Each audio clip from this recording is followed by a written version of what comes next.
a rich man's world. I have turned the soul of this beautiful land, but that beauty.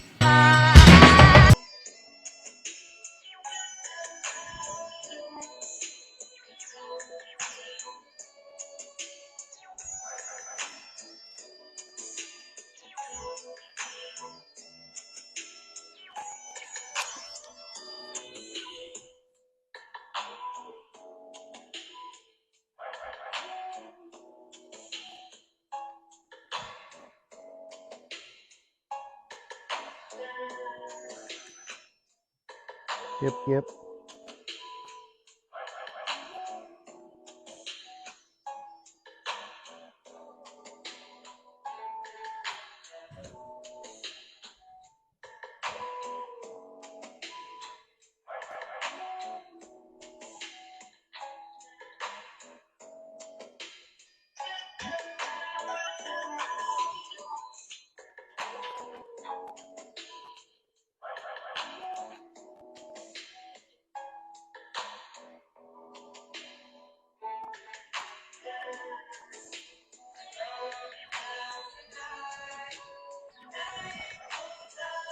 Just a minute ago.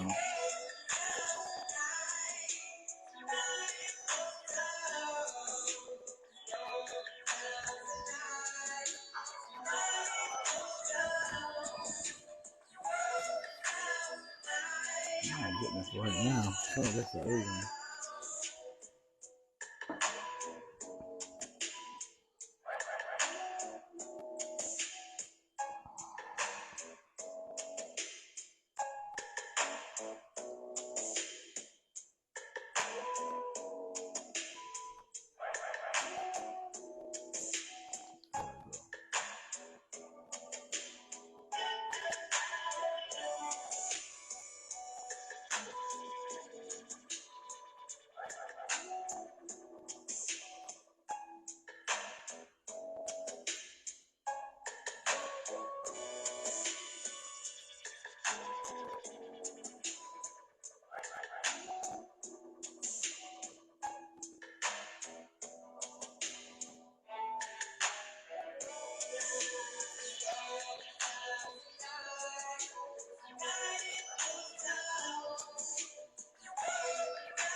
Yeah. What's up?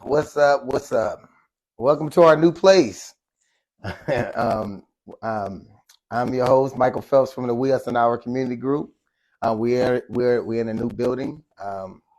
We wanted to make it, we wanted something to be more homey feel, so we can, we can all sit down in the living room, or at the barbershop, or in our man caves, woman caves, whatever you want to call it, and have some conversation.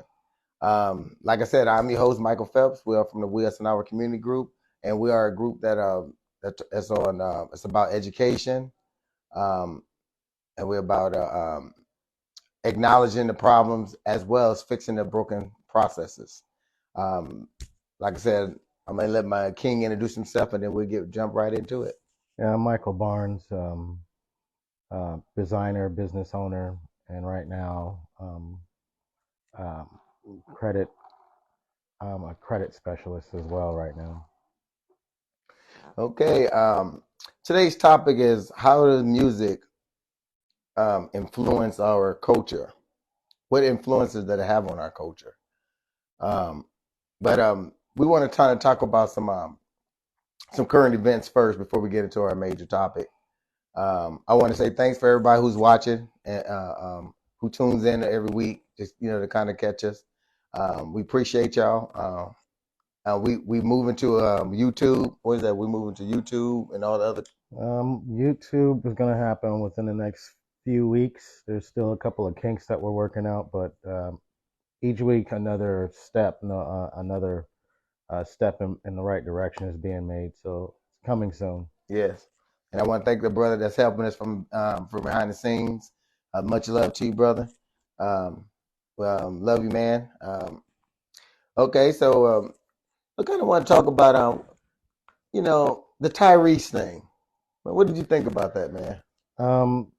For those of you that's not aware, Tyrese went on the Breakfast Club a couple of days ago, and that's kind of where the topic is being drawn from, because it's not just one episode that influenced him going on that episode. It's been years, almost 10 years, maybe 10 years of a build up. And on that particular show, a couple of days ago, he went on and himself and DJ Envy, as well as Charlemagne the God, had an opportunity to mend a couple of fences between the two or the three of them. Mm-hmm. And then they talked about his new music that's coming out, and so we want to encourage you to go check that out yourself. But so the reconciliation that they experienced was due to, I know we saw Tyrese acting really weird in the last decade. This is where the "What more do you want from me" meme comes from. This is him on there talking about Will Smith and Jada Pinkett, and a bunch of other stuff over time. All of that stuff behind the scenes with the he was Fast helping and the Furious movies. But he was helping a lot of people during their previous their relationships and stuff. Yeah, previous to that, he was very helpful. Mm-hmm. And what he was able to explain on the show is that he was on meds. He was on medications that was messing up his head, messing up his emotional state, and fucking with his hormones and everything like that. So this episode of the Breakfast Club allowed for them to air all of that out and finally then come to some resolution. Yes, and one thing we want to talk about with the Tyrese thing, we want to always express mental health is very serious in our community, and a lot of the mental health starts from family traumas, traumas from your young age, and it affects us as adults. And sometimes we don't know that we're affected until we get into relationships with people.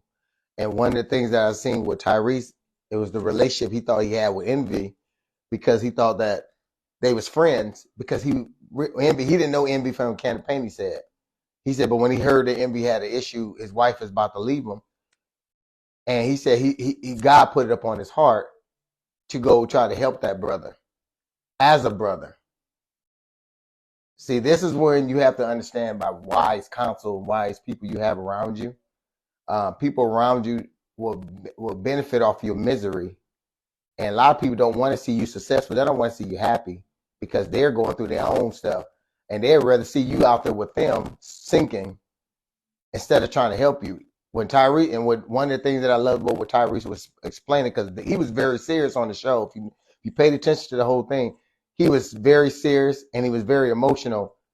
And Shalimar was joking, and Envy had some type of malice towards him because of some things that were said allegedly but he didn't want to explain on the network. Yeah. So since we don't know what was said and what was done, we only can go off of what was being played out in front of us.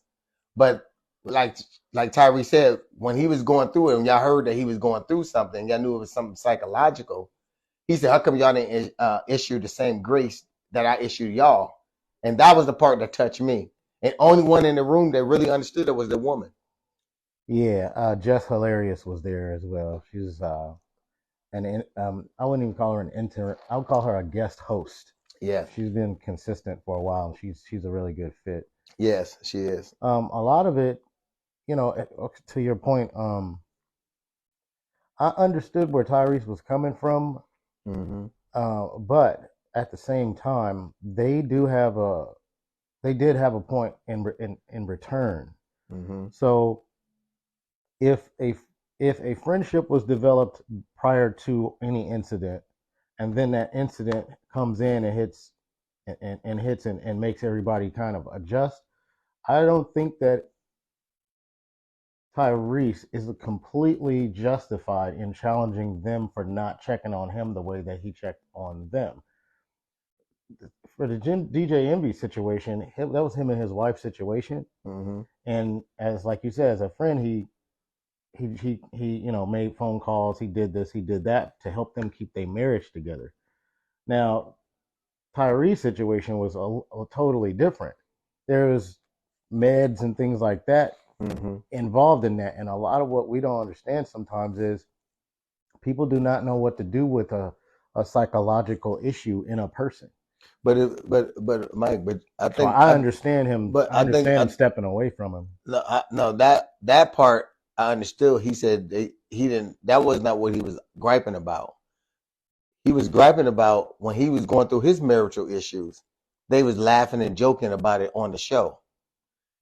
He didn't say that about his mental health part. He was talking about when he was going through with his wife. How come they didn't extend the same grace? Like check on him because his wife took his kids. His wife is doing all this stuff, and stuff like that. Well, it wasn't linear though. It was mixed together. It was a mixed bag with Tyrese. He was having marital issues, yes, but he was then soon after or soon before or intertwined in between the mental issue stuff started happening as well. So I understand. Like my cousin's doing that, right? Having some issue still. Yeah. As tight as I was with him, I'm nowhere near. I don't talk to him anymore because he's just having a mental issue. How do you check on that? What is that? Well, and I understand because I got an auntie like that too. Yeah. I got, we got family members like that. Some of them are high and high alert, and some of them are lower alert. Yeah. Family members that go through mental issues or or some type of trauma in their life or some type of, but as a natural, as we call ourselves, I'm just going to look at it from a spiritual perspective. To be a spiritual person, a person that is supposed to be in tune to life, you give what you want to receive. And when you give something, not trying to say you expect it to come in the same shape or form, but like the part I said I respected by Tyree is that he was asking them, he don't care if this is your show, this is what you do, this goes on. You have to do it. You have to report it. He said, but don't make fun of me while I'm going through it. He said, because I didn't make fun of y'all when y'all was going through y'all's. That's the part. I don't think there's. I think that's what I was that's the part I acknowledged what he was saying. I don't think there's equal reciprocity there. There's not equal reciprocity in that particular situation because not only is their jobs different. One is supposed to report on the other. And if it is humorous, I mean, what more do you want from me? Wasn't humorous from Tyree's perspective, but it was humorous from a perspective of why are you on camera doing that? Why are you doing that? And then the memes go out and everybody makes fun of it. So I don't think it's equal. So hypothetically, if you was in the same boat going through your marital problem, and there was things that, to say, me and you are best friends, or we became friends, and because we encountered something that we both was going through something that was similar, and so as you was as you was going through it, I would make poke fun at you, and if you're a reporter and the thing that is being reported is funny, I can't blame you for doing your job. That's how you feed your family. I did something stupid in public. That's my fault. See what I'm saying? Well, then the reverse, my job ain't stupid. My job is not to report. My job is to make music. You see what I'm saying? So I can't go make, like, what would be equal is if Tyrese made a song about the turmoil that DJ Envy and his wife was going through. That would be way out of bounds. You see what I'm saying?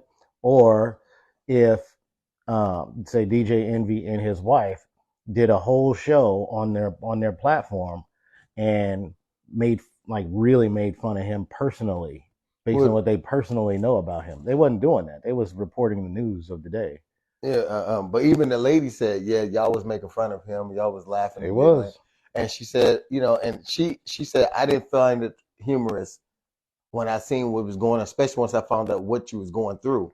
Right. So there's always got to be some type of, you got to usher in some type of compassion. What does that look like? What is the for Tyrese?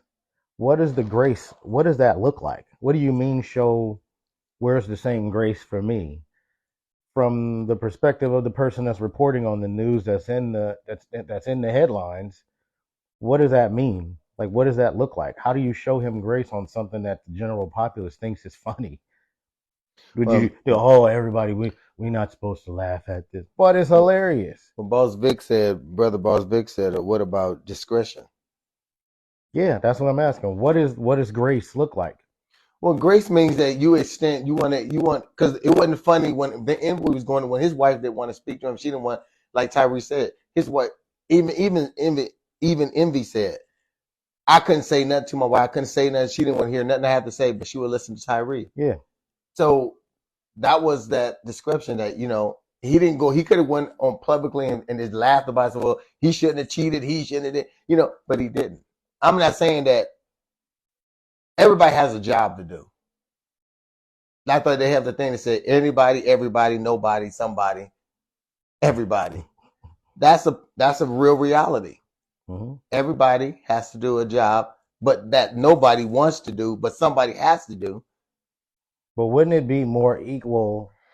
It would be equalized if then when DJ Envy got word that Tyrese and his wife was having problems, DJ Envy then went and mediated for Tyrese and his wife. That would be equal because Tyrese did it for y'all, you do it for him. And now if we making fun of each other, nigga, you just here to get the joke out of my situation. But like I was saying, it's not equal. It's not equal reciprocity. Mm-hmm. It's not equal reciprocity. So, but what do you feel about when Envy said, what did he say? I should have bust you in your. He said I should have. What was it? Tyrese was texting or something. He was texting or something. Allegedly, because he didn't tell us what it was. So, yeah. So it's allegedly that he said. Sure. Because he was reaching for a lot of things to do it. Like he's saying that one of the guys that was close, that was in his. I'm group. With DJ Envy on this side of it though, because I mean he could have said that differently. Obviously, if he said you said a couple of things that made me want to box your mouth. Yeah, that's kind of a weird way to put it. He could have, to knock you out or something like that, or to fight you or whatever. He could have said it. I was very upset where it made me wanted to call you up and But I'm with DJ Envy on that. It don't matter if you help me keep my relationship together. If you then talk shit to my wife, she's still my wife. Yeah, but So no matter if you talking crazy and you say some crazy stuff, exactly, the protector provider in me will stick up for my wife like I'm supposed to. But as the same token, as Grace would have came in and would say, okay, once you found, like he said, once he found out that there were some mental things going on, his wife brought it to his attention. Okay. So he still didn't reach out because he said he was still angry. Yeah. Okay. So don't that make sense? Well, no, because if you got somebody that you can tell that there's something wrong with them, and you don't have the power to influence the outcome of their situation. There's something mentally wrong going on with this person, and what they're doing as a result of whatever is wrong with them. Mm-hmm. They're texting and calling and saying obscene things about you, your wife, your kid, all of this stuff. Yeah. And not only are they doing it in private settings, now they're starting to do some of these things in public. Yeah. So then you got to stand up at some point and defend your house. And I agree. And no man wants to be trampled or stepped on. And I understand it because we all stand. What's good grace look like in that situation? Block the nigga or go beat him up? Well, me. Or is there somewhere in the middle where there's I think that if like what he kept saying, my character, you knew something was wrong with you had to know there was something wrong with me. Sure. So like my auntie, me and my auntie, we was all close. Laugh, joke. She was the jokes of the family. She was just high spirit. When something was going wrong with her, we knew something was wrong. Yeah. So we couldn't take everything personal. Yeah, that's not the same person. It's not the same person. Right. So but it's our job to find out what is wrong, because everybody ain't, especially in our community, they don't express what's going on with them. They don't express their health issues. They don't express nothing until the last minute. Okay. So sometimes what that grace looks like is doing research, doing your homework. Is that DJ Envy's responsibility at that point? Well, or is it Tyrese's family's responsibility? Well, I think that if you value a relationship, because remember, it's about relationships. When Tyrese didn't know him from a can of paint, but he seen that there was a need, so he went beyond and above the call of duty to help a brother in need. That just bodes well on Tyrese. That shows that he got a superior integrity. Yeah, he's got superior type of integrity or what do you call it? The character of that man is really strong when he's good. When he's good, When he's good. When he's good, he's really good. And sometimes taking on other people's issues can cause you a mental health breakdown. So that's why I can understand. That's why I say I understand, because sometimes, taking on other people's issues will cause you to break down yourself. But anyway, brother Boss Vic said, anything could be made comedy. Comedians make a fixing, turning everyday situation to hilarious events. So it's possible to make anything funny. But just as it's possible to make anything funny, you can also downplay the comedy in the situation. You can hyper focus on the problem. We can laugh all day about somebody acting out because of the divorce, or we could focus on how we need to be careful with each other's feelings, because of emotions can get us to act out of character, and we need to be able to check on our brothers if we consider ourselves our brother's keepers. And that's true, because it's hard being a brother's keeper. If we say, people confess things out of their mouth, but their hearts are so far from each other. It. And that's what I'm saying. I'm not saying that it's Envy's fault, and I'm not saying it's Tyrese's fault. But what I'm saying is that no, it's not. I think it's more or less like compassion. I think it's compassion. I think sometimes you got to have some type of compassion when we're dealing with one another, because everybody ain't gonna always be sane at every dickin' hour. There's time when people make rational decisions off of an insane moment and insane fickle feelings and deadbeat emotions. They make a drastic move and then regret it later. Yeah, I think that's what DJ Envy did ultimately. Yes. He was responding logically to an illogical situation. So, we can work through each little point and agree and disagree on each little point. But overall, I think DJ Envy is actually in the wrong. He tried to respond to Tyrese in a logical way, like blocking him. I mean, yeah, you do want to stop that, but leading up to that point is everything that you did or everything that you could have did. Was it in the right? Was it warranted? Yeah, you know what I mean. Yeah. So I think sometimes I just think sometimes, you know what I mean. I'm not saying that maybe it was better for him to flight than fight for a friendship. Cause this fight, flight, and freeze. Yeah. So maybe he froze for a second, and then he just took flight because he didn't know how to fight. So that happens in relationships all day. Yeah. People don't know how to fight; they're ready to flee or freeze up. So we have that in our communities. We have this in our organizations. We have this in our family. This is what's killing us. Okay. And then the other thing that I want to, at that point, I want to make sure to mention that on this show, Tyrese he took I think it was maybe 5 minutes to break down why he would have had such an allergic reaction to the meds and stuff that they had him on. Mm-hmm. It's because he was clean as a whistle before that. Yeah. He never smoked, never drank, never did anything at all. No pills, no nothing. And he said, "Oh, yeah, no, I smoke a little hookah, but what's hookah? Hookah doesn't do nothing." Yeah. It's very important to recognize that, because if you have zero tolerance to it, and still like me today, if I take some medication today, I have a reaction to it. I have a real heavy reaction to it. It'll really sit me down for a couple of days just trying to take some, whatever the doctor prescribed or whatever. So when he said that, I'm like, aha, that's what it was. Yeah. It was because he didn't have any exposure to any foreign anything in his body up until that point. And then once they put him on it, they put him on it for an extended period of time, which is why we're getting the "what do you want more than want from me" and all that. And then you got to add in too an emotional unbalance, because he was going through a relationship issue. Absolutely. And they was taking his children and this and that. So it was a lot of factors that's played in there that which will warrant any brother who say I'm my brother's keeper, who confess I am my brother keeper, or I am a brother and I respect the brotherhood. Yeah. If you respect the brotherhood, then you understand what brotherhoods go through. Every brother don't stand in solidarity as a brother at the time when you're in need of them. Yeah, that's tough. But that was one of the topics. What about the not to switch topics so fast, but I just because that's a topic we can go on for days and days about. What about the brother that was running for office? Larry Elder. Yeah, Larry Elder. What about him? Like what? He was on the Breakfast Club too. He was on the Breakfast Club too, and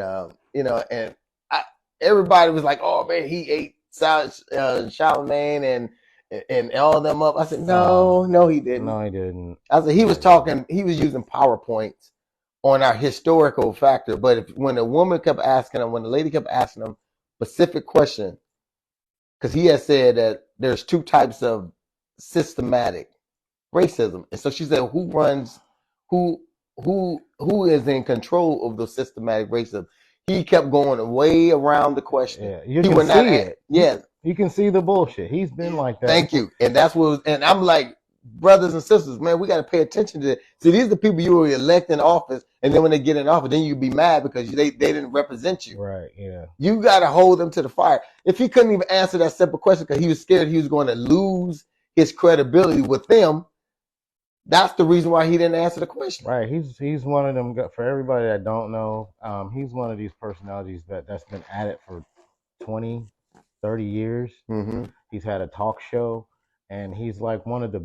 If you know who Uncle Ruckus is in the Boondocks, yeah, he's one of the He's one of the people that character is based off of, and then the other one is Samuel's character in Django. Django, yeah. There's these different archetypes throughout the course of our history that make up a character like Uncle Ruckus. He's one of them, and the reason why he's one of them is because. Man, if I was just to be short-minded with it, I would say that he's been bootlicking forever. He's been doing that forever, and he just got really, really good at talking the point where he actually had a talk show for a while. But if you look back at any one of his interviews and everything, the interviewer runs into the same problems you was running into on that. Yes, yeah, all the time. The Tavis Smiley one pops into mind. Anybody on that has either a balanced or a left-leaning ideology, they have the same. They run into the same problems with him every day, and it's because even when he's speaking an empirical fact, it's twisted in such a way. It's twisted in such a way to make it seem like this really strange point of view is actually somehow normal. It's not. It's not. It's not. Yeah, and we got to pay attention to the wolves that come in sheep clothing, because they come amongst us all the time. They constantly come around us, and we fall for the okie doke. Barack Obama was one of them. Everybody went out and voted for him because he looked like us, walked like us, talked like us. Oh, I don't think that's a fair comparison to Larry Elder. That's not good at all. Barack Obama suffered mainly from not our inability to realize what the different rank and file of government is and the job of each rank and file. So he didn't get this done, and he didn't do this right, and he misnamed this thing, and then he sent the drones over there, and that did that. And so then you can critique his whole presidency off of his actual choices and stuff like that. Larry Elder is just a snake.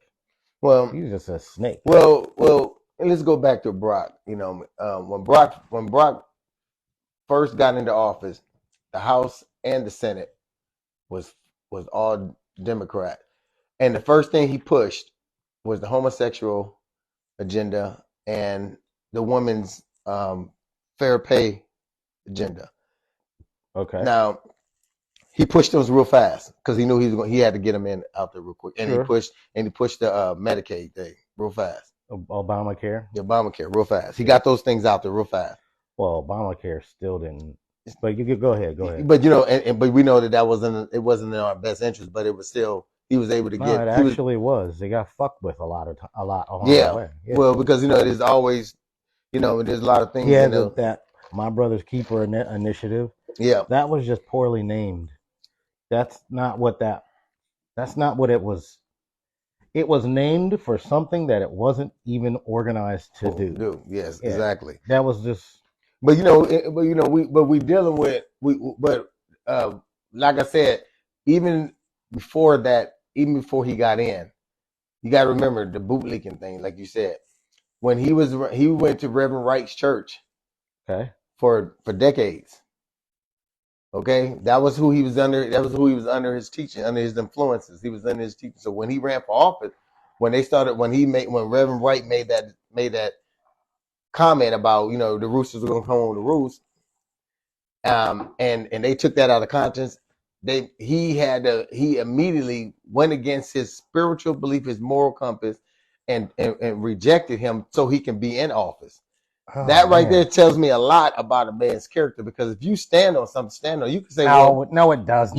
You can say, I can go to church and I can be influenced by certain things. I ain't influenced by all things, but I stand by the man because I know the man's a good character. No, that's largely inconsiderate of what he was doing, right? And who was doing? Barack Obama getting in the office. What does that take? None of us really consider that before we go, and we just see something simple that happens in the community with us. That ain't what all that was about. If your main superpower is people capital, how do you spend it? That's the question that should be asked about a scenario like that. People capital? What do you mean by people capital? If there's a lot of people that like you, right? A lot of people that like you. Now, they might like me, but that don't mean they respect me. Whatever. You have capital with people that you can spend. You can say, hey man, give me this favor, or hey, if you do this for me, I'll give you this. You can negotiate that, right? That's capital. That's bartering for influence. Well, that's because they know that I'm gonna give back in return. Sure. But everybody don't give back in return. Sure. And that was the thing I was talking about. Let me land my point though. Mm-hmm. So we understand you have people capital. Mm-hmm. I do. I just less than you. So if you got a huge amount of people capital, the question then is how do you spend that? Do you spend it? Do you spend it standing next to somebody that did something that the rest of your people don't like, or do you say, you know what, I'm gonna be a hard nosed, my character high, and I'm gonna stand next to this dude anyway, and fuck up your whole future, and turn off all of the other people that actually like you. See what I'm saying? That's one of that little nugget, even though that's not the total thing.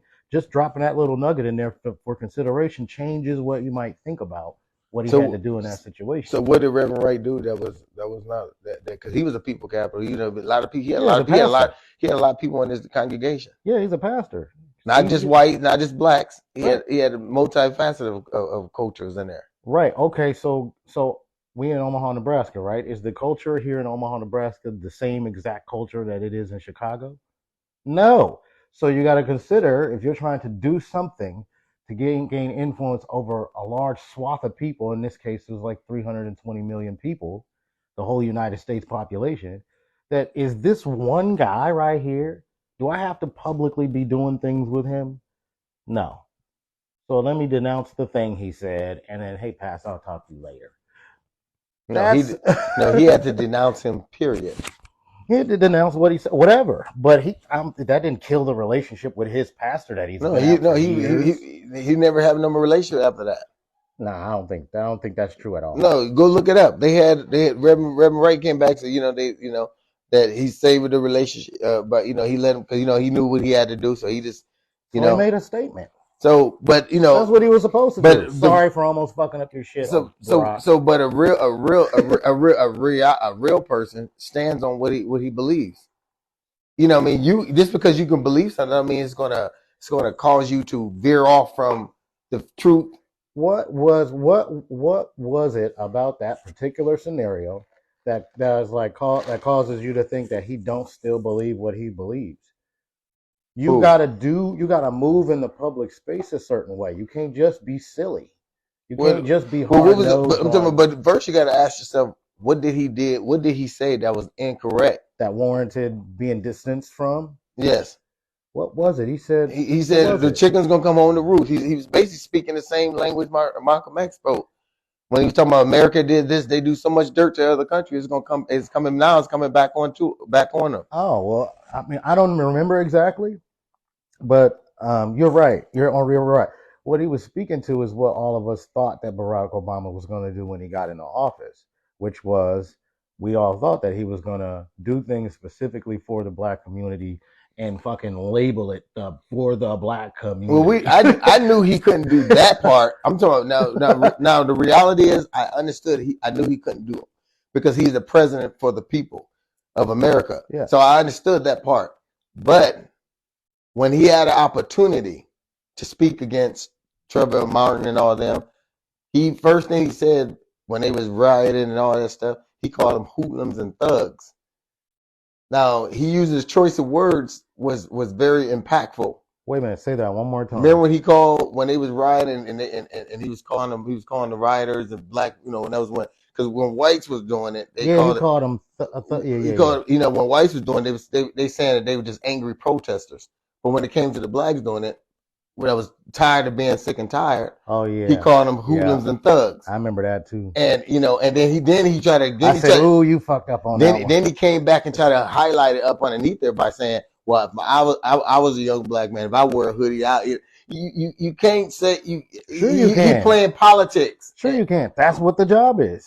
Sure, you can. That's the arena that you're in. When he said that, when I heard that exact thing, what you was just saying. I said, "Ooh, shit, you fucked up," because he did. He just fucked up. So now, okay, we can. He's got a marketing team around him that he meets with once a day or week or whatever. Let's see how you adjust.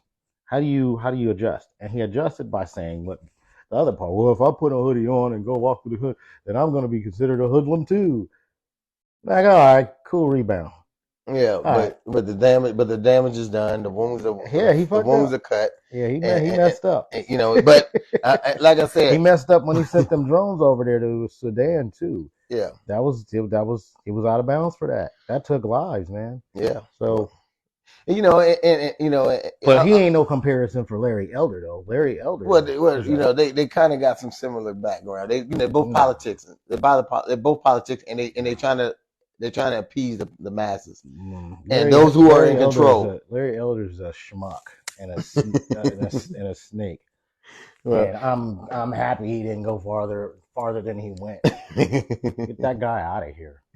well, you know, he didn't get nominated, so that was a good thing. And now he's suing after he just told Charlamagne and them. Yeah, now he's gonna play the victim. Yeah, he's playing the victim now. Now he's suing, but he told them we got to man up. Yeah. But you know, it's just funny. He was on there talking about how, which is another controversial thing. Remember when Joe Biden went on the show and he said, if you don't vote for me, you're not black. Yeah. I'm like, oh my God, why is that so stupid? Again, even when Larry Elder, that's a good example. Watch this. Even when Larry Elder states an empirical fact, okay, Joe Biden did go on the show and say that sentence.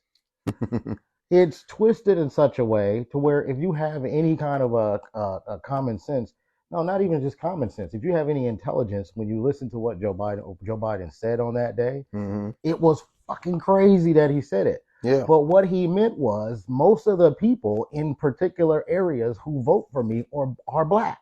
So if you don't vote for me in these areas, you're not black.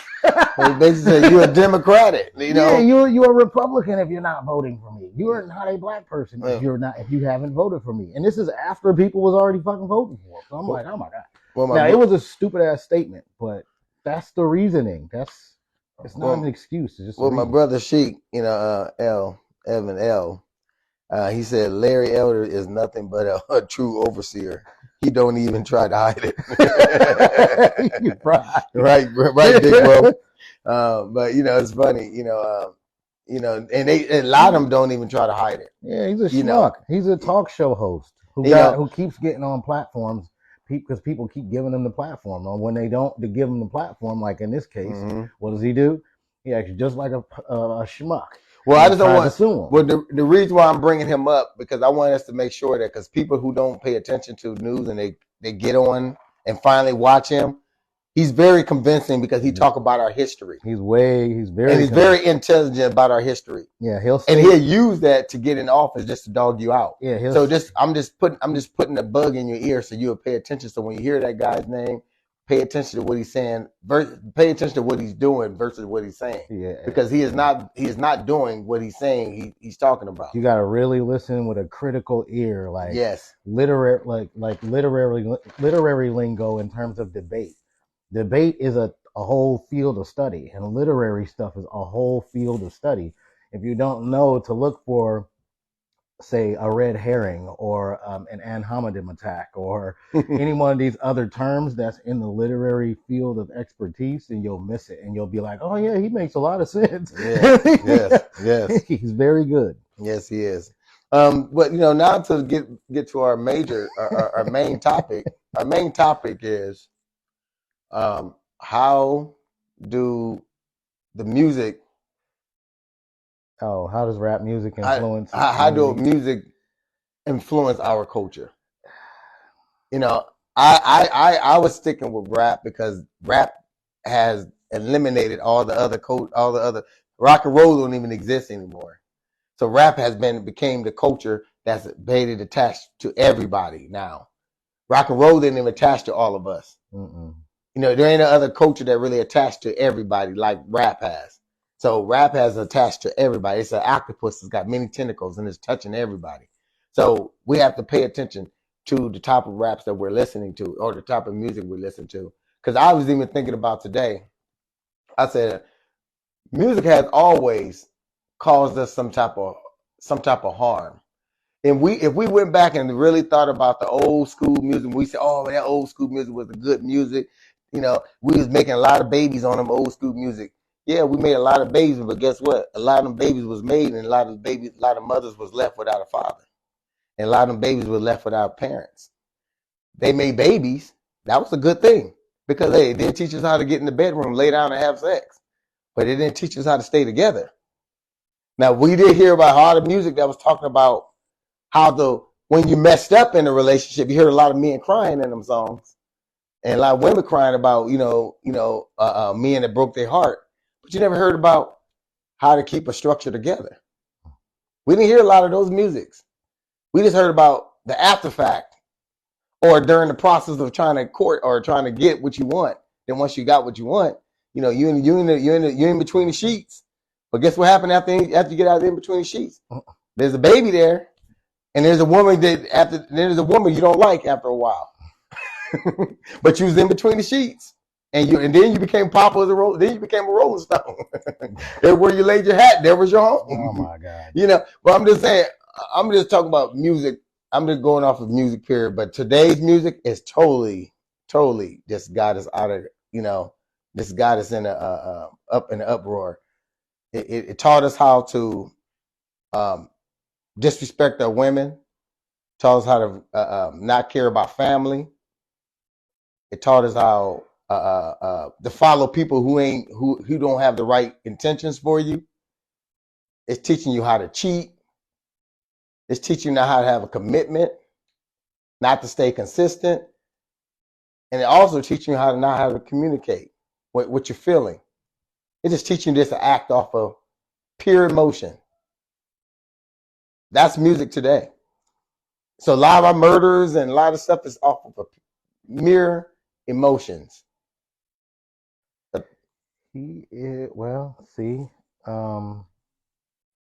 First of all, the frequency of the music today is off. It's not natural. It's not natural sounds anymore. Mm-hmm. It's not a band, right? It's not a band. It's not a guitar, or it's not a set of drums. It's not a bass. It's not.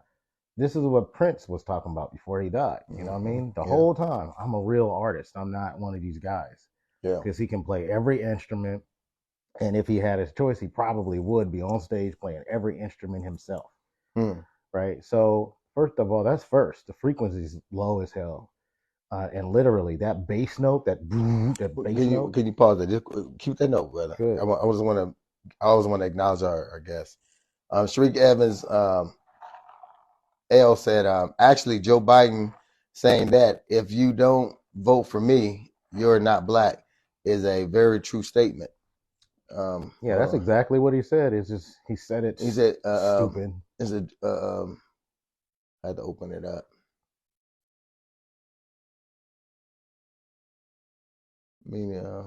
Okay, true statement. He said when JB said that the real meaning was if you don't vote for me, then you're not one of mine. Slaves, it's me. It means you must not be dumb, blind, or deaf, because if you were, surely you wouldn't vote for the party that re-rocked y'all nation in the first place. Yes, exactly, bro. That is very true. Sometimes, like I said, we get so caught up on sound bites. It causes us to be misguided and misinformed. Like I say, it's easy to influence the misinformed and the uninformed, but it's harder to influence the informed. You have to do a lot. You have to be a very good snake or a very good wolf to trick the informed. And his problem was that with Joe Biden, he think we forgot about that 3 strikes rule and that crime bill that he wrote. Yeah, and we was predators.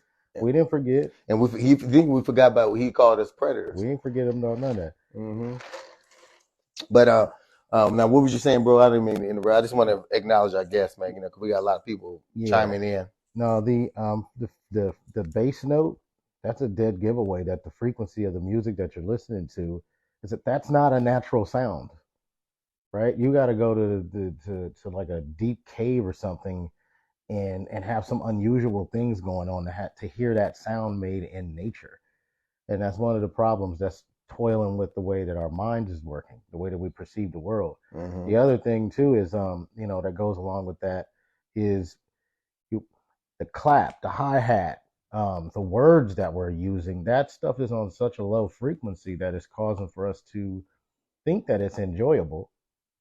Right? We think that it's enjoyable, but we then ignore the after effects of inundating ourselves with that vibrational frequency. There's 432 hertz. There's 512 hertz. There's 612 or 612, something like that. And then there's like real high ones like 718 hertz, and 932 is another one. These are good, but they not. I think most music today is set in that 432 way down here. So we listen to music that just don't just know what the song is. When somebody says, "Well, know what you're listening, understand what you're listening to." No, know what the note is. Really know. This is why I don't listen to rap anymore. Yes. Yeah. Not voluntarily. I will not voluntarily go buy an album if it's on in the environment. Whatever. But yeah, I don't listen to it like that. I don't want to be programmed or hypnotized. Right. Because a lot of times those music they chanting now, or a lot of this drill music is all chant music, and it's chanting is telling you that it's like gotta go kill somebody, gotta go kill somebody. In your mind, you constantly bob into that, and it's chanting. Then all of a sudden your body get possessed by those words. And remember, they said life and death is in the power of the tongue. So when people are saying certain things, that is constantly becoming a metaphor, and it becomes a reality. And that's why we see so much death in our community, because we're hearing those chants constantly. That's how you bind somebody, right? Yes. Spellbound, right? So the ties that bind. This is how you do it with sound. Yes. So what do you think about what do you think about hold on, he said my brother L said what I want to know now is, after the last election cycle, have we, the people, gotten more politics and vote savvy? This cycle, do we plan to vote Democratic, Republican, Green, Independent, and why? Oh, great question. I want to see who the Democrats put up first. I don't like very many. Well, I don't really like anybody on the Republican side. I started off liking Ron DeSantis. He looks like the next president. He's basically Trump, but a better politician than Trump. But then he did that goofy shit down in Florida. So I'm like, oh, well, I don't like you anymore. What's the fat guy? He was a pundit on CNN for a long time too. You know what I'm talking about? Yeah. Shoot. Put that in there. I try not to pay attention to these politicians, because I don't subscribe to none of the. I don't subscribe to my poison. Yeah, I don't. I liked him and his positions for a minute, but then he doesn't look like the president. He doesn't feel like the president. And then there's the Arab or Indian guy, BJ, or I forget what his whole name is. Yeah, he's one that been teaching a lot of history and stuff. He is Larry Elder. He's just younger, and he's his nationality or his ethnicity is different, but he's the same guy.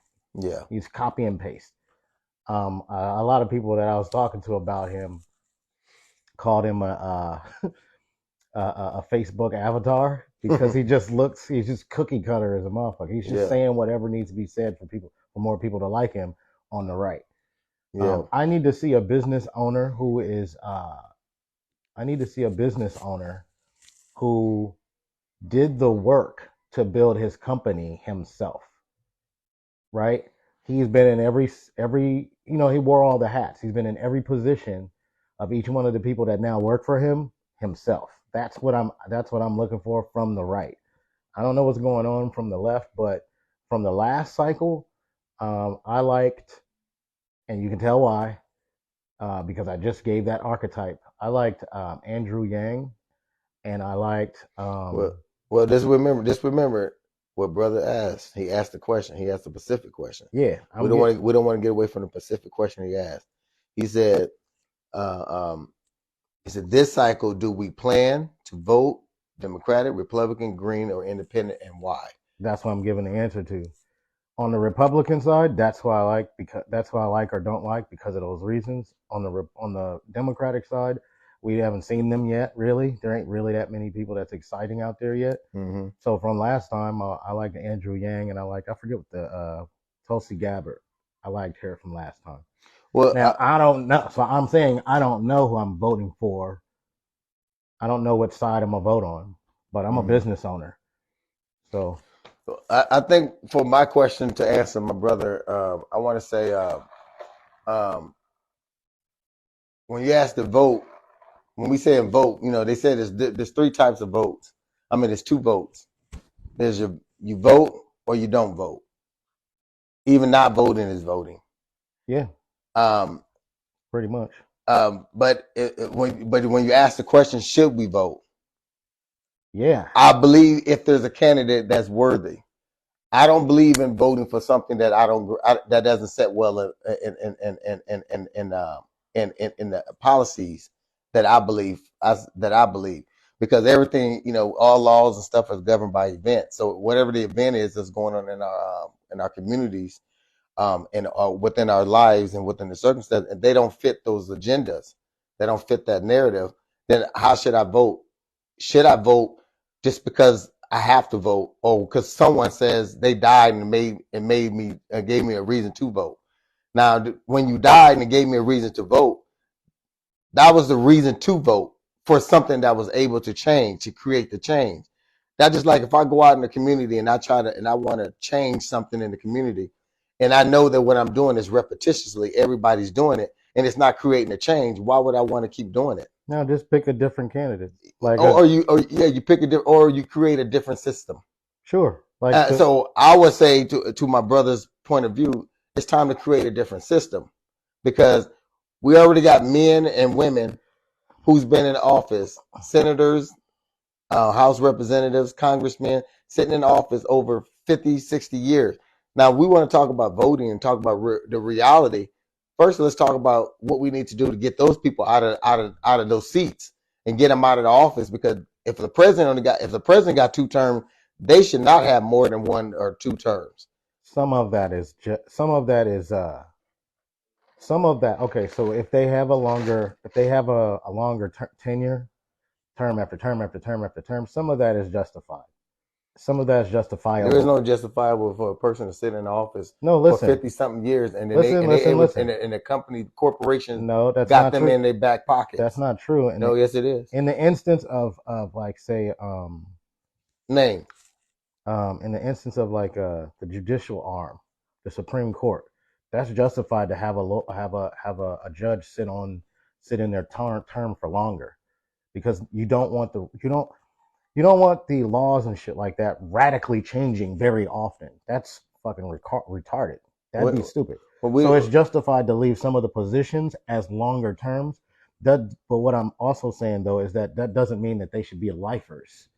None of them should be lifers. Well, when laws and stuff are created, they should have a limit before they're able to be overturned, like a time. That don't mean the person got to sit there. You can just set a law in place and say this law is going to last for 5 years until it be revisited. Then you can go in and start. Okay, then I think this law it served this purpose for then, but for this day and time, it's getting outdated. So let's change. Let's see how we can reenact the law. That's what I would say. That I wouldn't say the person itself, but I would say the law itself. But anyway, let me go back. Let me go to my brother Vic. Well, actually, Steve Abraham first. Steve Abraham said, "What's up, we us and ours? What's up, bro?" Then Boss Vic said, "What about Cornel West?" I was just getting ready to say him too, but he's from the Green Party. He's not Democratic or Republican. Yeah. Then brother Sharik said, if we have bros and sis that don't want to participate because they don't like any of the choices, do we see them as well out and disrespected on our forefathers that died for voting rights, or do we call them voter responsible? Then he said, might as well vote for Joe to Donald. Yeah. Then he said, yes. When he said to brother Boss, he said, yes. We need our own party or revolutionize an entire system. I think revolutionizing a whole new system would be our best interest I think because that's an overcorrection. I think it's a tragic overcorrection. how explain Just by making like the type of change we've been talking about, just shortening the tenure of certain office members, or like Congress. Like we should not have, what's that dude's name? He keeps freezing in front of the camera. Oh yeah, What's that guy's name? What's that freaking dork's name? He's a dork. Yeah, he's a geek. Yeah, he should not be a 80-year-old Congress. What's his name? Mitch McConnell. Mitch McConnell. Yeah. We should not have that. We shouldn't see that. So just by shortening up that thing right there, you solve a lot of the other problems that we'll have. And I think it needs to be more diversified. I think you need some older elephants and some younger elephants. And the reason why I say that is because you older ones can keep the younger ones, because the younger ones gonna come with new, fresh ideas, and the older ones can say, okay, well, it's gonna take some time to get to implement those. Then the younger ones gonna give the older ones some ideals. So I think it needs to be more balanced. So I think that's one of the problems. That's why I said we need to get rid of some of these people so we can get more. The old balance. The old guard should have been gone a long 10, 20, sometimes 30 years ago. They should have been gone. They should have been out of here. Brother Sharik said that was Mitch McConnell. Yeah. Yeah, he keeps freezing in front of when Charlamagne the God, he was like, they said, do we know what it is? Why does he keep freezing like that? He said, I think he's seen the Grim Reaper. I think he's seen that brother out the Crossroads video, the dude with the hat and the cape. That had me cracking up. Brother Shriek said, that MF is a clone if we ever seen saw one, and yet no one is saying it. Whatever. I think he could be a clone. He might be an alien. We don't know what he is. Yeah, he might melt before our eyes. He's a reptilian. Yeah, his inner circuitry is already jacked up. But but to get back to the music thing, that's hilarious. To get back to the music thing, so if we're going to if music is going to be our medicine or the thing that soothes the savage beast, then we need to find more. We need to find better music, or we need to start holding our artists to a standard that they must. Even if you make a hardcore song that you feel like this is one of your things, you must make 3 songs that is going to influence and uplift the people. Well, I just think that we got like a J. Cole or a Kendrick Lamar, right? It takes for us to raise them up in such a way to where they're so dominant in the music in the music that we consume that their spinoffs are also reflections of them. And then the thing about the music industry and media in general that I found from, my 10, 20 years of dealing with art and sound and web and internet and everything is whatever we think is cool, whatever we say is the cool thing, that's what people will listen to. Yeah. What's also crazy about it is that a lot of these songs that they're making can be done with real drums and guitar and everything. So it's just the synthetic stuff is more convenient and it's quicker. So do you think? What do you think is that? Where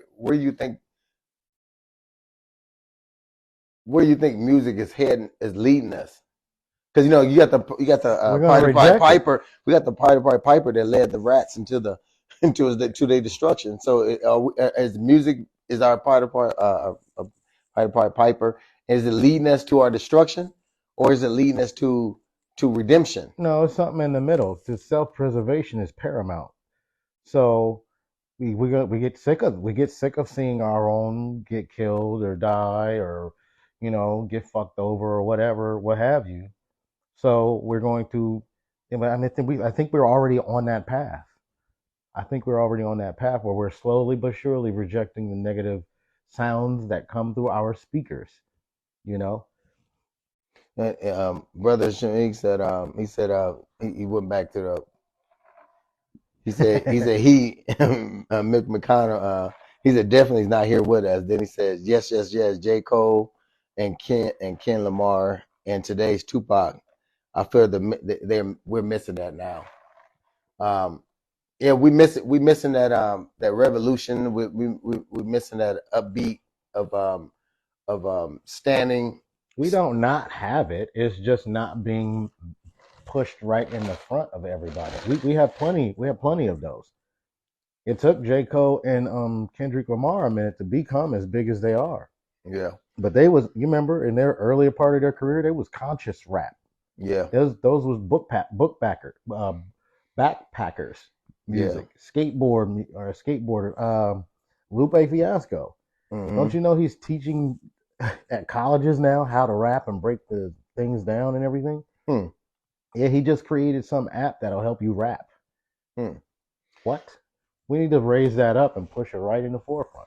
Well, and I think a lot of it is due to our consciousness. I think that we have lost one thing people don't like. What's that pastor you say you hate? I mean, the guy that always say you in a fallen state. What's his name? The what pastor? That guy he got that show, talk show. He always said we in a fallen state. What's his name? Fallen state. The guy you say you hate him. You hate him. I said I hate somebody. Yeah, what's that guy's name? I don't think I said I hate it.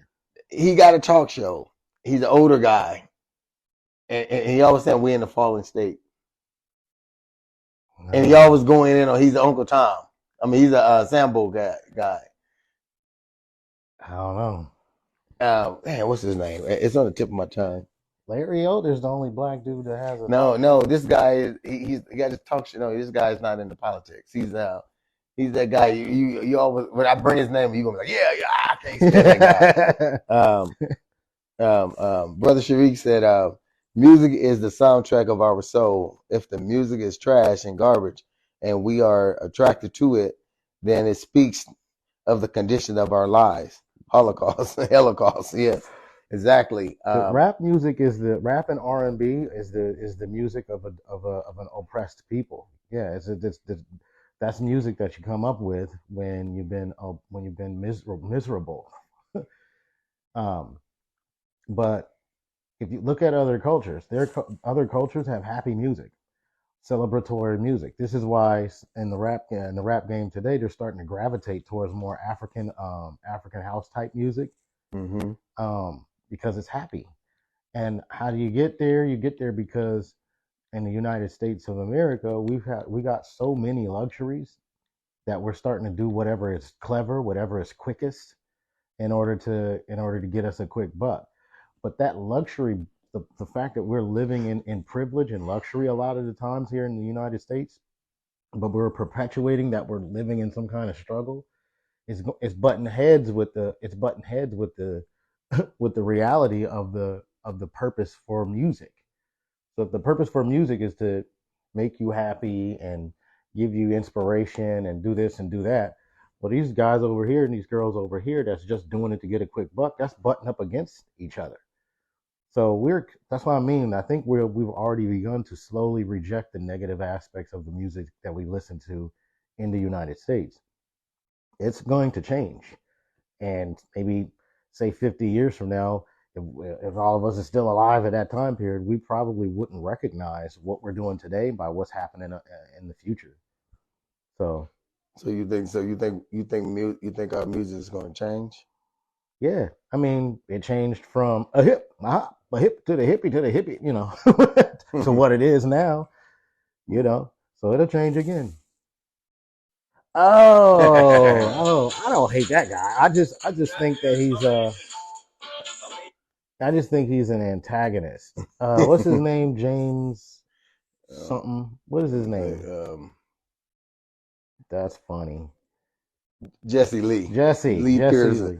Now Jesse says one thing about us. He always say that we're in a falling state. He said the reason why we're in a predicament we're in because we're in a falling state. We have fallen from God. We have left our natural essence and our beliefs have become has become any and everything. He's a rebel rouser. He's a fire starter. He's he's an antagonist. But does it make sense what he said that we're in a falling state? No, it's stupid How? because we're not in a fallen state. Why ain't we?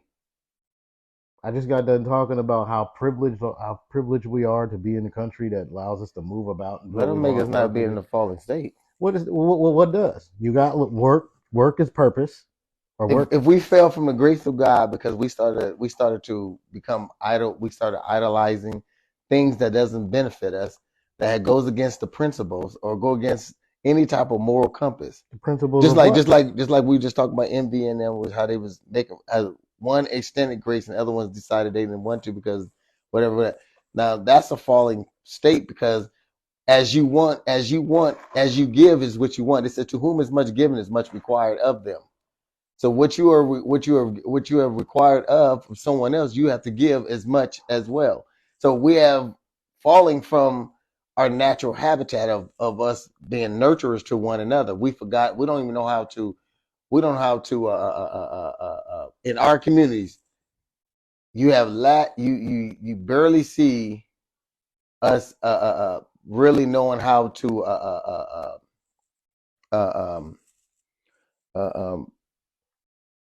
what was the word I was going to use? Dang, it's right on the tip of my tongue. He ran out of minutes. We really don't know how to He ran out of minutes. uplift each other. We really don't know how to support each other. We really don't know how to communicate. We lack communication real bad. That's one of our real. That's the fundamental. We just do not have. Nobody communicates. They only communicate when they want something, but when they get it, then all of a sudden the communication stops. We don't know how to serve one another. We don't have servitude as we should. And then when we do serve one another, it's got to be public life. We got the phones and everything watching everything we do so we can show everybody what we're doing. That's not serving. I think that's just those things are not just, not to like minimize, but those are consequences of population growth.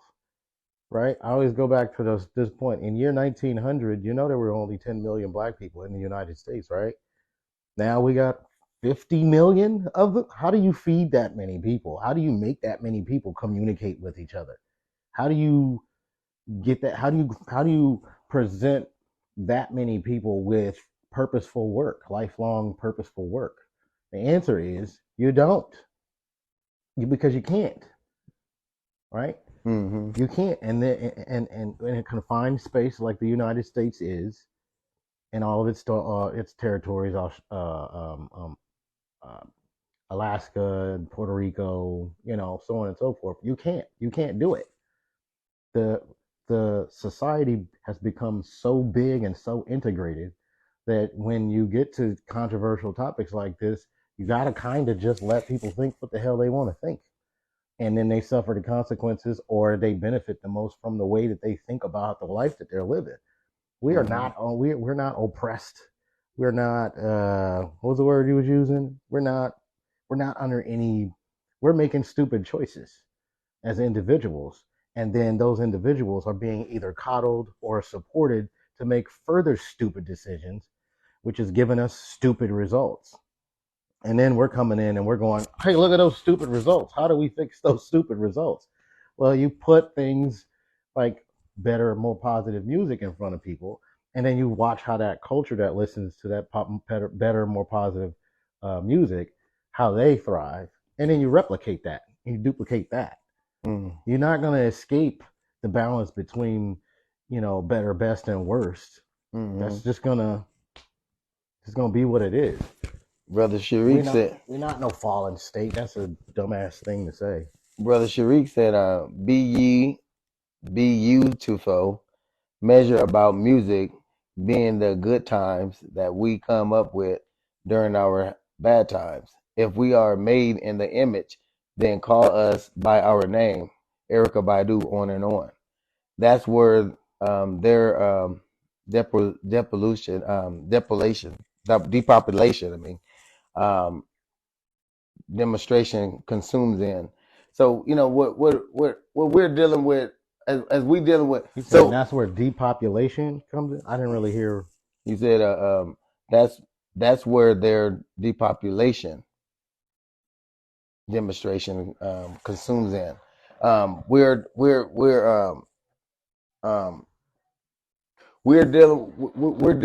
dealing with Oh, okay. I see what you're saying.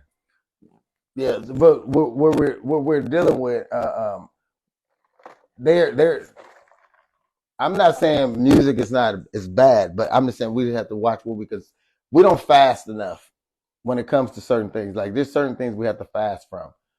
People think just foods and stuff like that is the only thing you fast from. Sometimes you got to fast from some of the stuff you intake from your eyes, right, from your ears, and your mouth, and how and what you feel.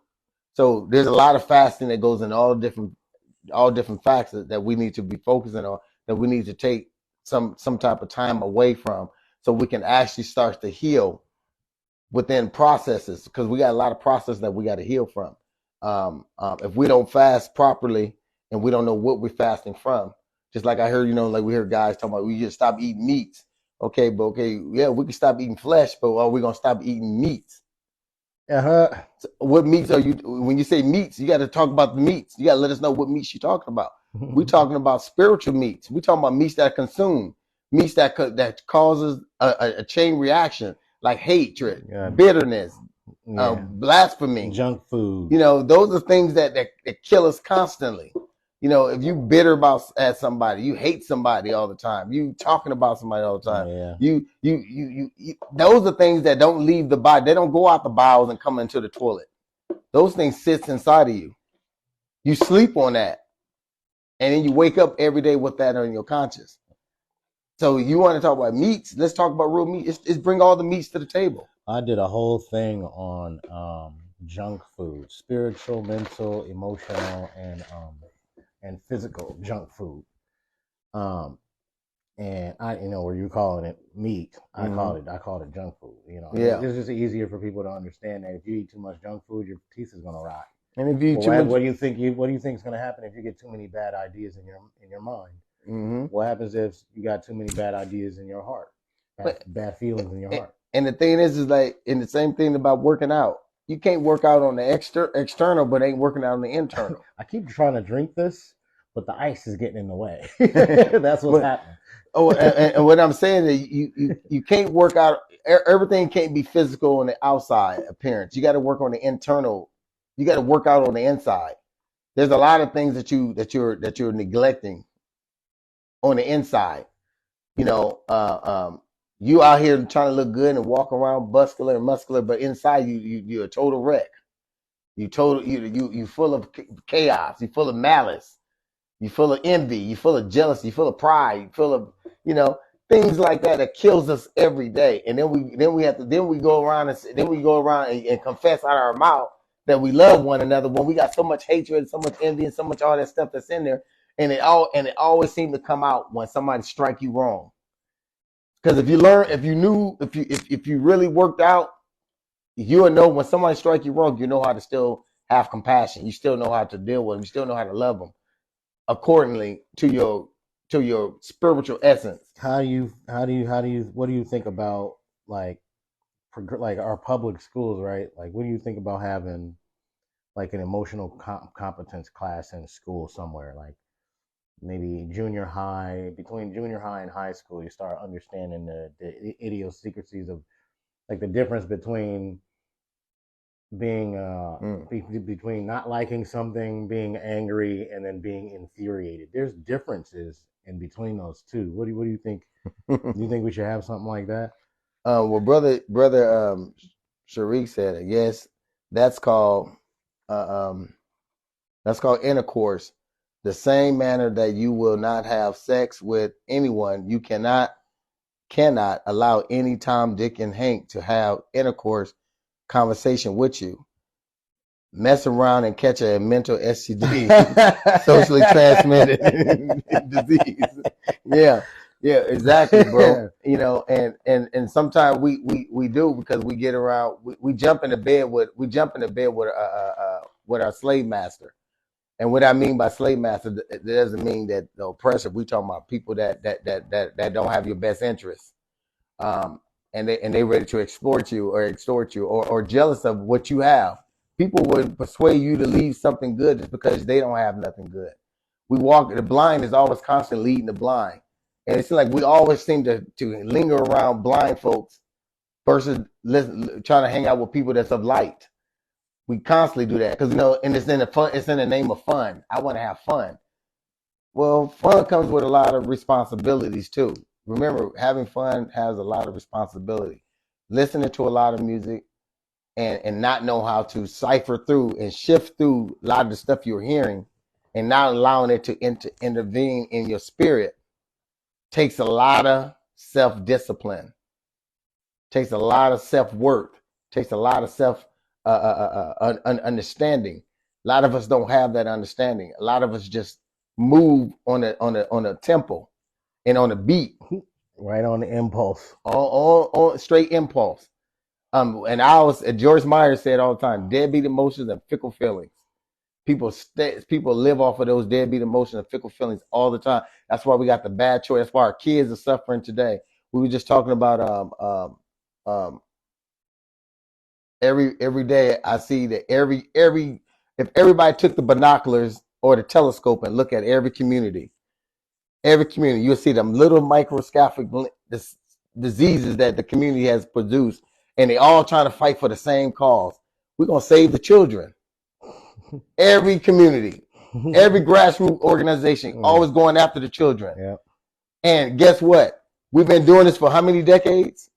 Shoot, and ain't seen no progress. You know why? Because we missing the target.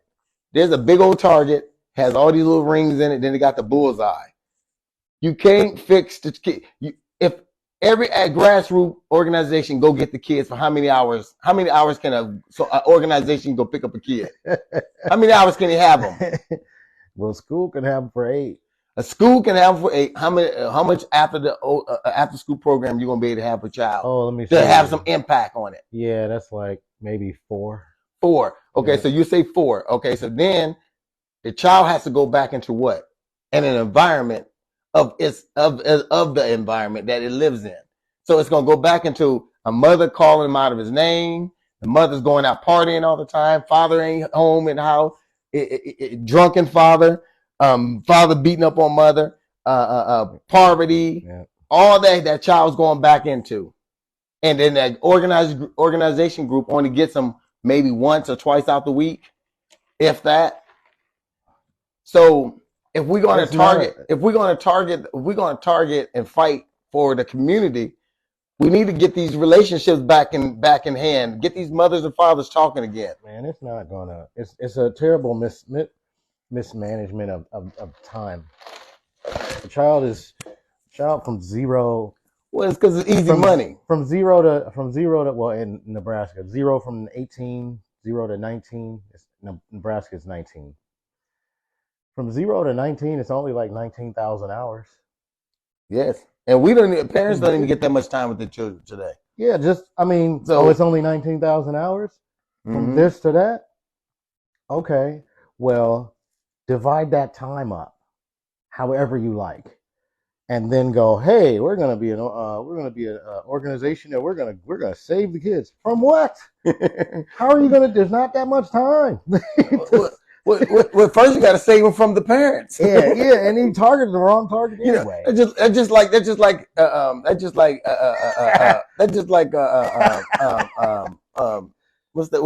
CPS? Yeah, it's like CPS. They come in, they say the child's been injured, the child's been violated. Man, they come in and take inventory of the child's mental state and physical abuse or whatever it has on it, scars or whatever. Then they don't find nothing. But they leave the child right there with the parent that they said that they accused that has did the damage.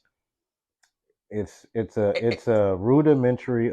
It's like trying to hit anything that you see with a hammer. Yes.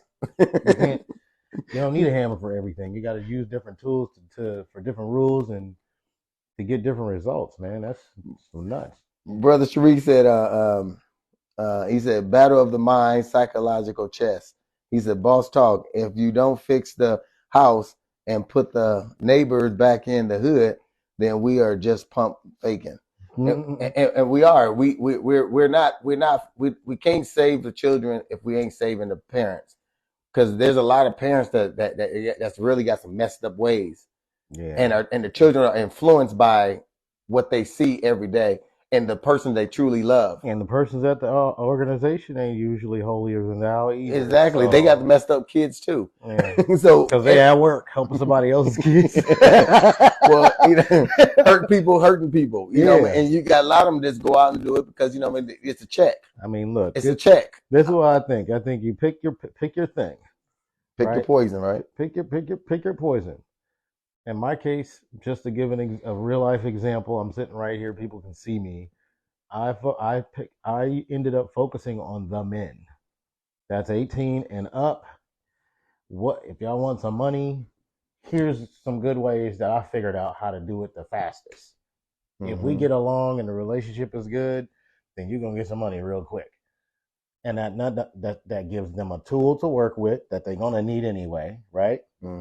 And it fixes one half of the equation. Now the men can stand up and have some say so about something. There's a lot of organizations out here that focus on just the women. I recognize that's not my stuff. So I stay from over there unless we need to have like a conference that happens between the males and the females. So, okay, cool. But I'm saying just pick your little thing and, we meet in the middle somewhere. And I don't like to use this. I don't like to use scriptures on a lot of things, but I have to say when I read certain scriptures, I read the one in Hebrew when God was chastising everybody. He went through the line of how he was chastising. He chastised the pastor of the church. Then he went to the elders of the church. All three of y'all. Then he went to the father. Then he went to the mother. Then he went to the children. It all went in sequence. Everybody was held accountable, and that was called a community. But we have to understand that even in a marriage, you can't just go tell the man he has to go get some psychological help. The woman has to go with him because there's some mending. Even though he might have more of the problem, but there's some ways, there's some solutions that she can use to help him diverse him from some of the problems that he have, or there's some issue that he can help her diverse her way from some of the problems she had. And that's called communicating effectively. Well, on that, you know what? I think that it's actually necessary to have each individual go through their own healing or counseling or whatever what people want to call it, but then also bring them together. Yeah. That's what they're supposed to do. Yeah. Even if you separate them for a minute, so you can, because sometimes you can't bring them together at 1 minute when they're going through something. Yeah, so sometimes it can be hostile. So sometimes break them up like kids. Sometimes you break them up for a minute and then work on that person and then work on her and then you bring them together. Yeah. After they come to conclusion that they have a role in the development of the growth that they want and what they need to flourish for the children and for themselves. Yeah. But that takes someone who has common sense, that takes the common sense approach. But brother Sharik said, we ain't saving the children from gun violence. We're saving the parents from white supremacists, racism, homegrown hatred of thyself. Exactly. Ooh, that's good. We are. We're dealing with a lot of hatred, self-hatred. And you know what? Actually, because of what he said that, like, I think if you look at the totality of the whole thing, if you look the whole thing over, a lot of what we're doing is helping us grow out of or grow away from all of the influences that have been passed down from slavery, since slavery. Yes. I think we're helping each other grow the fuck up. Yeah, exactly. As a culture. And a lot of time we're mentally, we physically chastising each other so we can grow. And it's called a moral whooping. Yeah, that's pretty good, man. And some of us have to have a moral whooping because we're making bad choices, and we're doing the same thing our parents did, and we say we don't want to be like our parents, when we find ourselves doing exactly what our parents did. As I was growing up, I always like the word Paul said, when I was a child, I behaved as one, as acted like such, did as such, thought as such. But when I became a man, I put away. I'm just now, today, 53 years old, just now understanding I'm still a child. I'm just now learning. I'm just now learning how to deal with my daughter. I'm just now learning how to deal with my sons. Mm-hmm. So in that process, be like that. It's just in that process, it just show you how immature, because and that the same immature I'm talking to you about is the same immaturity I was doing, because I was locked up. I was gone from my kids for long periods of time. When I got out, I had to find myself. I was selfish. I didn't pay attention to my kid. I was too busy trying to party, recoup the life that I missed out on. I was going through my little time where I thought I was a playboy. I thought I was this. I went through that time. I went through that. And guess what? My kids suffer from that. Yes, sir. And guess what? I have to atone for that bad behavior. And I'm taking the beating. I got so many scars on me right now from my kids, you wouldn't even imagine. And they're visible scars, because some of the things that they say to you, you wouldn't imagine a child would even say to their parent. Oh yeah. Because of the disconnect that you have with them, or not being present. You know, there's a lot of that going around right now too. And they done found the internet, so you know they got more words. Oh yeah. And they will go on Facebook and blaspheme you out, and then they will block you quick. Mm-hmm. Like you don't even exist. They would block you for years and wouldn't even open up they wouldn't even, this is what you're dealing with when you're dealing with your children. And this is stuff that's what I'm saying. Parents, pay attention to what you're doing. Because even if you think you taking your kids over your brothers and sisters and going out kicking it all the time, your kids sense that. They know what you're doing. Mm-hmm. These kids ain't smart. These kids are smart. And they're gonna hold you accountable. They're gonna hold you to the fire when they get older. They're gonna bring it all back up. They ain't gonna be, and it's gonna be crazy when they get older and all that too, because all it takes is 10 years with the interwebs in order for them to get adjusted. Exactly. To hitting you upside your head. Sharik said today violence prevention programs are no more than contemporary data information collecting agencies that can get into the nooks and crannies of the hood, where a typical Caucasian man, woman would stick out like a sore thumb and cause the people to freeze up on info that they typically wouldn't get in their own parents. This is they send their sellouts, betrayers, and overseers that look like Tupac. It's a tragedy. Did have the brains of Barry Manilow, boss dog. Yes, it is a tragedy that they did pivot like that, to where, because I got a couple of nonprofit organizations that I'm kind of helping them grow their thing, and what I tell them to do is like for example, say you got the nonprofit organization, a 501c3 nonprofit, right? So say your cause is to literally go and clean up the community, go and pick up trash, whatever.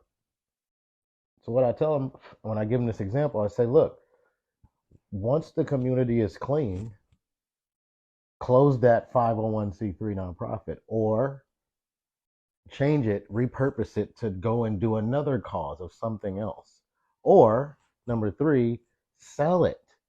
But don't sit that nonprofit organization in the community for years upon years upon years, sucking up more and more resources, because what happens? The exact kind of bastardization that he is talking about, where they're just probing the community to get the information to be in our business, that all it is nonsense. Yeah, that thing should have been closed a long time ago when it started to not fulfill the cause that it was built to do. Yeah, deconstruct it, tear it down. That's what business.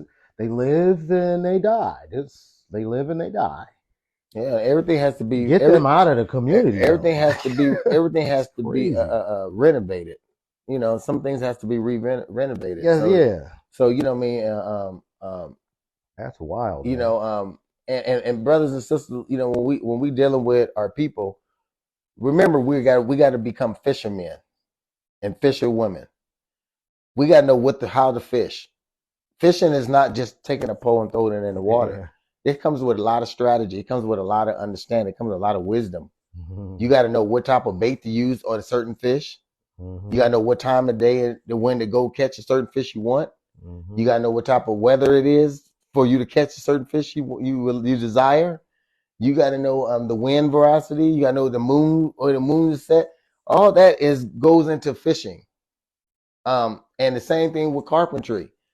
And you know that Jesus used two things. He used fishing and carpentry. Yeah. And it's unique because when you're dealing with people, you got to know in carpentry, you got to have certain tools.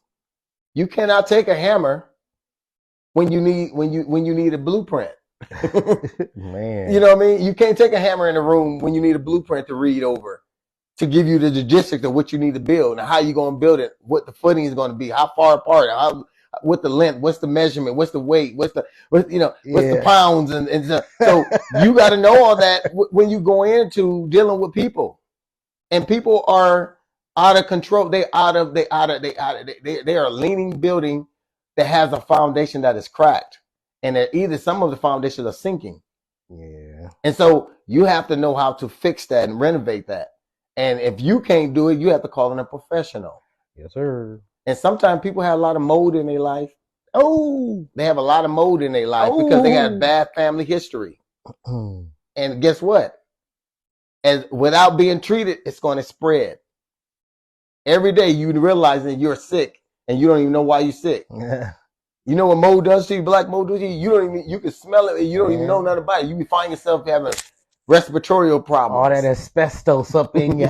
You know what I mean? Yeah. You're having so many problems and you don't even know why you can't breathe, why you're going through so many things in your life because you have not found that you did not do your research on the mold that's growing in your walls. You gotta slow down, man. In your system. And family issue is one of your problems. You have to focus on it. You have to know thyself. You know, just because you come from a bad family, that don't mean you have to live. That means you have to perfect being a bad person of a family. You can change the narrative by understanding that sometimes you have to go fix thyself. You have to know thyself to fix thyself but you have to understand thyself and understand the people that's in your family, because a lot of them haven't took the time to find out who they are. They still, and they can be your mom. A lot of it could be most of them. Yeah, it could be your grandma. It could be your grandpa. It could be your auntie. A lot of them are messed up. Why would you, when you look at your kids, when you look in your eye, your kids' eyes, and you sit down and you say, "Dang, those are my children," and I know what I felt growing up. Why would you want to subject your kids to the same abuse? Exact stupid stuff, right? I don't understand. It's abuse. That's what you call abuse. Why would you want to give your kids the same exact abuse? Intergenerational abuse. You know, don't let me make up no terms because they'll run with them. Brother Sharif said, "Don't use an axe when you needed a scalpel." Exactly. That's malpractice. Exactly. You know, and we do that a lot. You know, we can't keep walking around in the darkness, trying to and telling people we're in the light. Right. You know what I mean? Keep bumping into the wall and the door is right there. The door is only a foot away, but you keep hitting the wall thinking that's the door. You know, but you know, it's just those things that there's a lot of things that we just got to do. You know, my brothers and sisters, we are at our time. I'm sorry we got here late. It was just that we had technical problems, going into this new location. Yeah, we wasn't late. We was just dealing with the technical part. Yeah. And so, hopefully we'll be on time next week. And we moved it to Sunday. We got a new spot. So, hopefully that, this is more, hope you feel like you're in the living room with us. We're in your living room with you. And, I enjoy the conversation. I enjoy my brothers. I enjoy all y'all brothers, Boss, Evans, Sharif, Steve Abraham. Big Steve. Steve said, good show. The brother Lavelle, he chimed in on it. What's up, Lavelle? Yeah, man, Man, it's beautiful. New Douglas beginnings. Abraham, What up, Ebony. Doug? Yep. I love it. Carl Stroke, my brother Carl. Love y'all brothers, man. Love all y'all, man. I know we all from all different walks of life. We all from different cities, but bro, look, we all interconnected. We all one. And guess what? We doing a lot. We're gonna keep moving and doing what we do. And brother Sharik, I appreciate you for doing that big weed, pushing that big weed real hard, and letting everybody know it takes we as a people, we as a village, you know.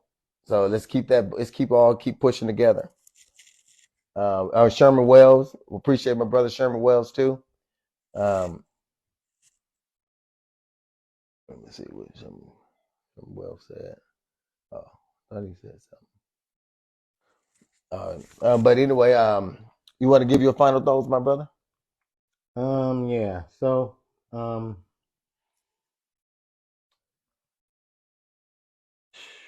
I guess compassion is the word of the day, especially if you're supposed to, if being your brother's keeper is a principle that you carry around with you. Recognize that when you are called to help, it's not going to be when you're comfortable enough to help. It's going to be when the help needs you to help. Hmm. That's number one. Number two, in terms of these politics and the Larry Elders and all of them of the world, analyze them from a critical thought, a critical thinking space. Do not analyze politicians based on how you feel. That's how they keep manipulating the community, right? That's how they keep waving with one hand and slapping you with the next. Um, Analyze them from a critical space. Does their ideas line up with the way you live your life? If it does, then things like when the tax law changes, it'll benefit you the same way that it benefits me. Every time they change it now that I've been in the game a while, Mm-hmm. now it doesn't really change. It doesn't really matter how they change it. I just figure out what they did, and I make more money every single time. So they could be a Republican, they could be Democrat, they could be Green Party like Cornel West or whatever. However they change whatever they change, I just see it as opportunity. Change is pain. Pain is opportunity to heal. Okay, to heal my pockets some more. Okay. And then last but not least is the music thing. I listen to frequency music now. I don't listen to I listen to oral music. I listen to music binaural beats.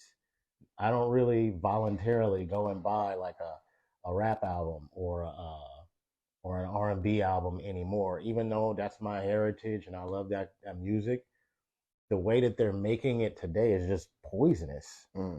And I don't eat bad food anymore. So why would I eat bad mental? Why would I orators? Why would I uh, uh, allow that to come in one ear and go out the other?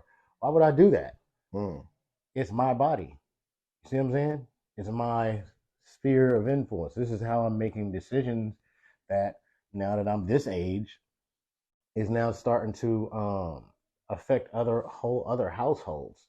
If I help you fix your credit and that helps you buy a house for your family, I gotta be careful with what the fuck I'm doing.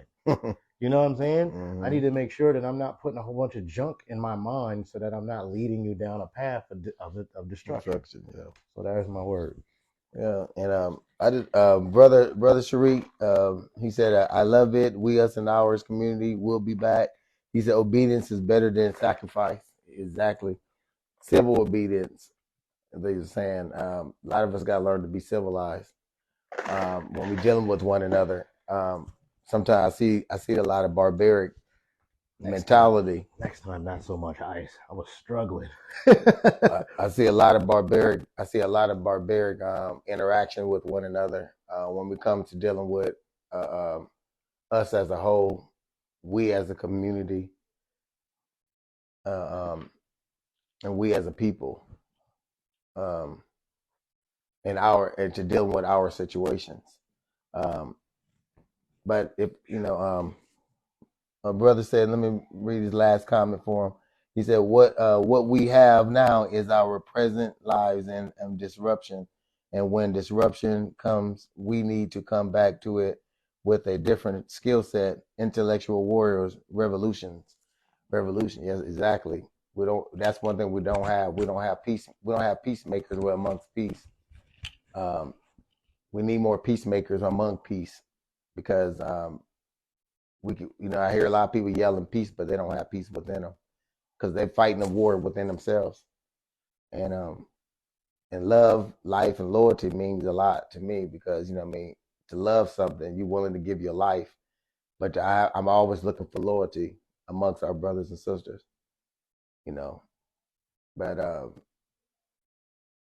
I just want to say, we, us, and ours love y'all, brothers and sisters, and we'll be back. We hope that we touched on some things that I hope that it will bring the educational process back to the table, and that everybody is able to eat from this and get some real spiritual food, and quit straddling the fence out here, people. Quit out here straddling these fence. If you're going to serve God, serve God. If you're going to live devil, serve the devil.